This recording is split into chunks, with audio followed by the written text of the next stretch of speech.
台啤这边进攻端还是目前是靠科罗斯跟琼斯这2个点去做到1对1的强攻啊，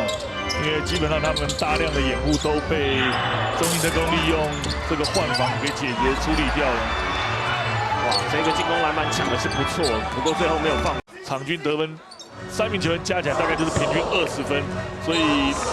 3名洋将占球队的这个得分已经应该占了60%了。所以整个台钢猎鹰这3名常人真的是非常的优质。情况之下今年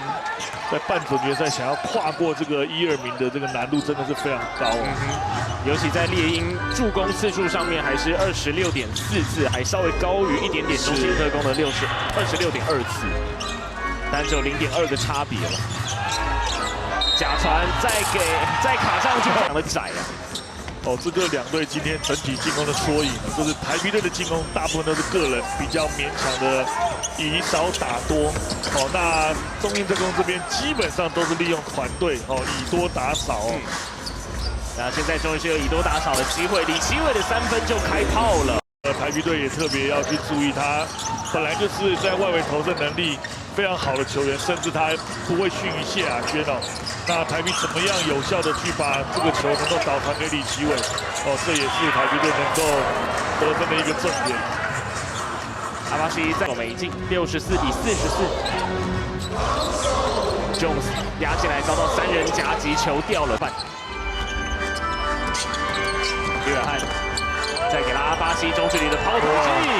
阿巴西这个球就打得非常的聪明了，遇到了台啤的补防，直接提早做一个高抛投。其实进攻就是要这样变幻莫测在篮底下给到朱一宗，朱一宗这场比赛的首度得分。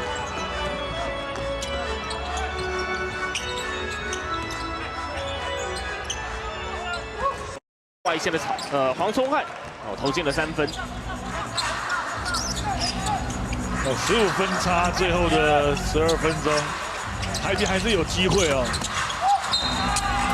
底下要到放起来了，出手进球。今天塔碧在这个位置投进了第3球。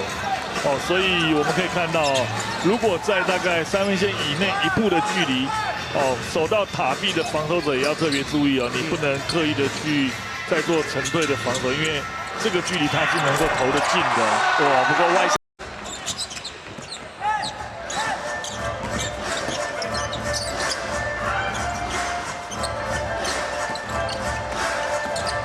李伟翰地板给球，弧顶卡斯出手没进，李奇伟找不到篮板球，给到科欧斯，想要大转身，但这个球还是被林炳胜给抄走。对，科欧斯基本上每次进特攻都有2个人以上去对他做到一个防守的夹击倒在地板上面，还是给到了林炳胜，中距离的抛投擦板没进，李奇伟找到篮板。对，看到塔碧还是会怕，哇，这个球另外差点又抄到。对，不过曹军湘这球打得非常的坚决，也顺利的打进去。曹军湘的个人得分也来到了11分。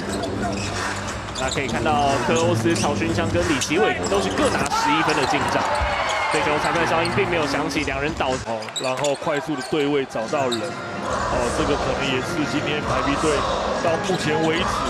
中信特攻能够把比分拉开来的主要的原因如果有